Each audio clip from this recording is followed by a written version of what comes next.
welcome to Wales. We're in mid-Wales, near Foel at the moment. So welcome to Wales, we're in mid-Wales, near Foel, I think that's how you pronounce it.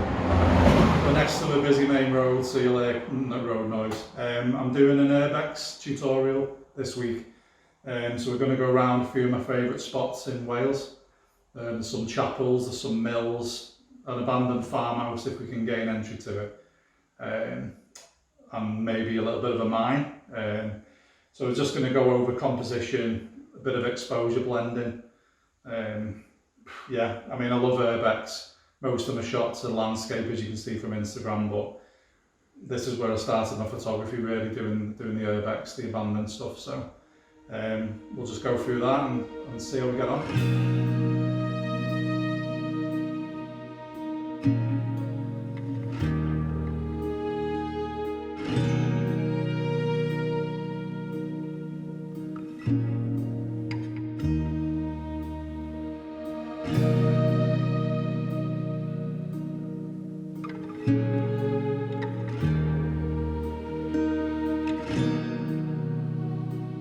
So I'm set up here now. I'm using the Nikon, well, this is a common theme in all my videos. I'm using the 16 to 35, but on a full frame, it's so wide for Urbex shots. So I'll just show you what I'm looking at on the screen. The problem I've got here is that I've got problems with the highlights and the shadows that will clash in post-processing. So I'll expose for the image overall, and then I'll overexpose for the shadows by 2 stops, and I'll underexpose for the highlights by 2 stops. And then I'll blend it together in post. So I'm going to take the shot now, and I'll put the finished result on the screen.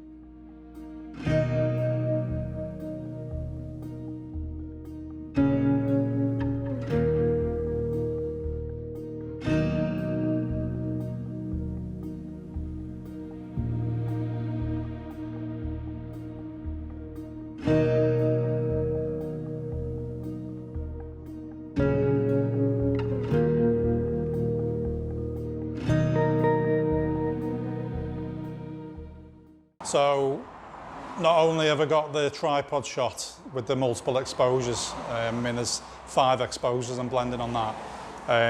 I've upped the ISO to 800.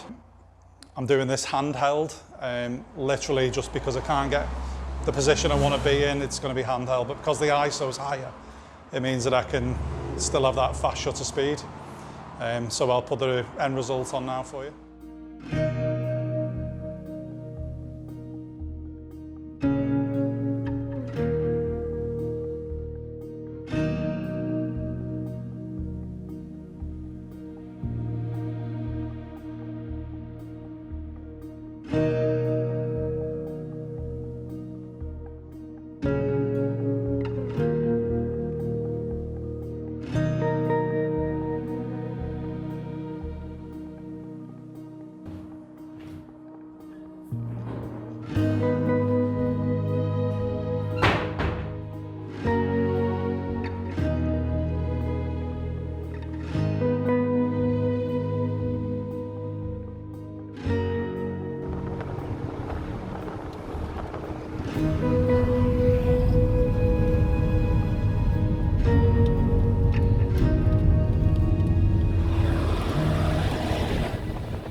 Hi, so we're down at Lerry Mill now in Talybont.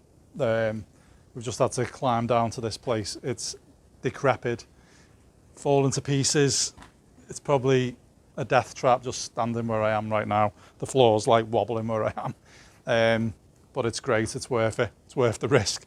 As you can see from the B-roll shots I've showed you, there's like coloured bobbins everywhere still. I don't know how they've survived in the weather. All the machinery's still here. It used to be a woolen mill back in the, well, it's been here for 100 plus years, I think. But it was abandoned in the 70s, I think Google said. Can't remember now off the top of my head. But we're not here for Google, we're here for photography. So getting down to that side of it, I've got the 80 to 200 telephoto lens on, simply because I've got some 16 to 35mm wide angle shots, which I will put up now on the screen.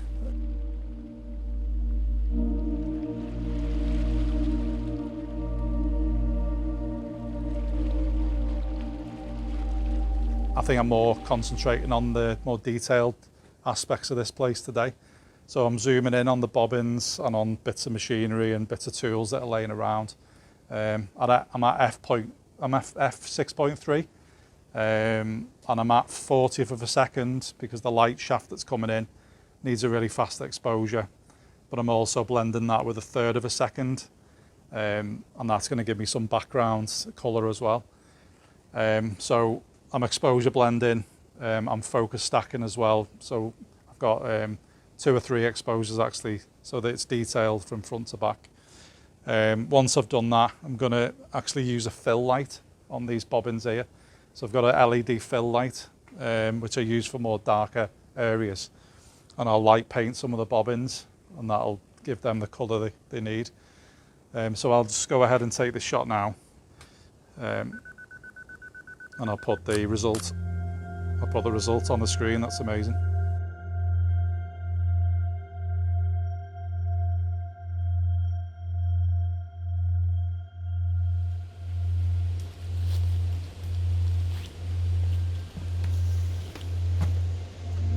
So I've actually found, I've come over to this storage rack, and I've found these, well, they've all been laid out. I think photographers have been here before, but they've been laid out well, so I'm going to use it. It's all just reels of wool, coloured wool. So I'm taking the shot, and I've got the 16 to 35 on, just because it's so wide, how close I am. I'm at 1/10 of a second. F4 ISO 100. I'm at F4 because I want the back of the cupboard, I want that to be blown out. Bit of bokeh in that, and the front, all the colours here, I mean, the detail that this Nikon 16 to 35 is picking up is incredible. The light's coming from behind me, it's not casting any shadows at the minute. So I'll just take that shot. Amazing. I'll put that up on the screen now.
you see all that?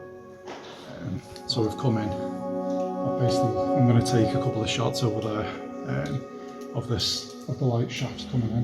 And there's an infinity pool down there, as in we don't know how deep it is. It's hundreds of feet deep, and there's some carts, but the ladder's been taken away, so we can't get down. So I'm just going to do some exposure blending, and I'll go through that now. So we've come into this abandoned mine. Proper sketch, I'll tell you now, really sketchy. We're in this chamber at the minute. I'll just show you what I'm looking at. So that's the ceiling, and then it's coming down all the way down there. So I've got the camera at the minute. I'll just turn you around.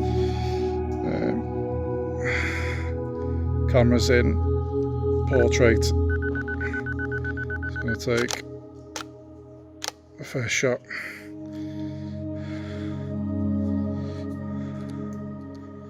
Let's take the exposure down.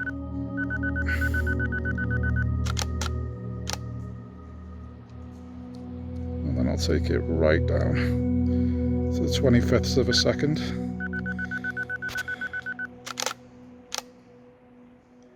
And then I'm going to blend those together in Lightroom and put the results up now.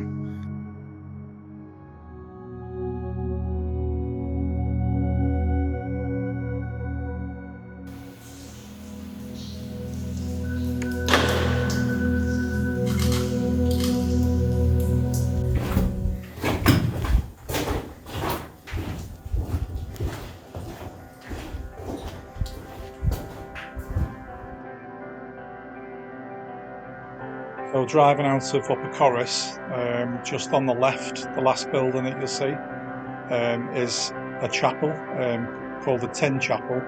It's commonly known as Capel Zinc. It used to be a chapel for the miners of the area, but now someone's, I think they're refurbing it or changing it into a dwelling of some sort. Last time I came here, it was about a year ago. It was someone's garden shed. But as you can see from the images, it was spectacular when it was a miners' chapel, and then they used it as a women's institute.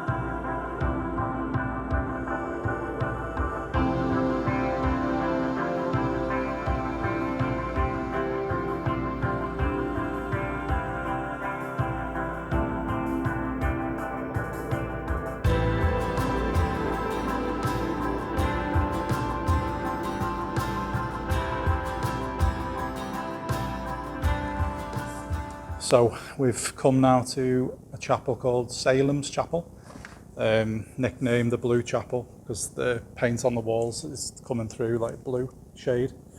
There used to be like a big picture on the end of the chapel as well on the wall, like a mosaic. That's all faded now, but it adds to the decay.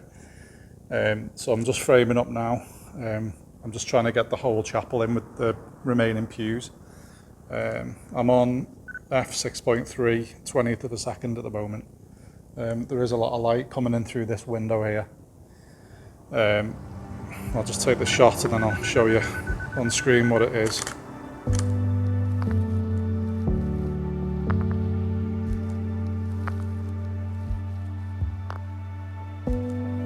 So there's not many compositions to be had in here from a safety point of view, to be fair. I used to climb up on top of this, but it's literally fallen through. Someone's been in here and tried to refurb it a bit, I think, make it a bit safer. A lot of the pews have gone from the front, but it's still a great Urbex spot. It's a walk-in as well, you can just come through the doors. So if you're going to come here, I'd catch it soon because it is looking like it's on its way out.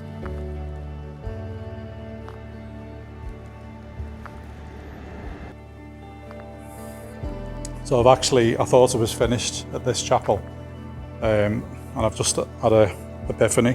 Why don't I do a pano, a vertical pano, because I'm going to get a lot more of the pews in that way, and basically the whole like ceiling to floor. So I've set it up now. I've leveled the tripod out. I am in a bit of a weird position, but so what? Well, I've took the first shot already, facing this way. So I'm just going to turn it to the centre. Just going to take one just to the left. That's 2. 1 to the centre.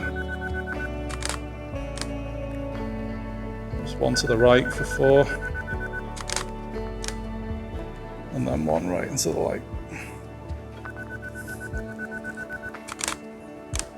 So that's a 5-stitch pano that I'll put up on the screen now. Hopefully it's worked out.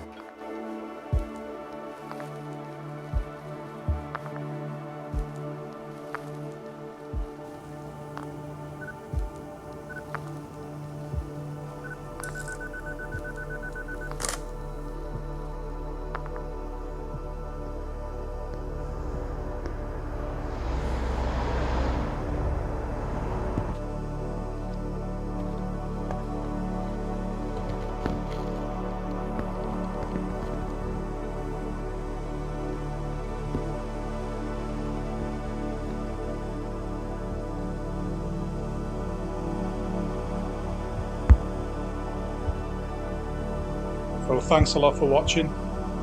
If you like the video, please give it a thumbs up. And if you haven't subscribed already, then please do. It helps a lot, helps the channel grow, and I appreciate it. So until next time, bye bye.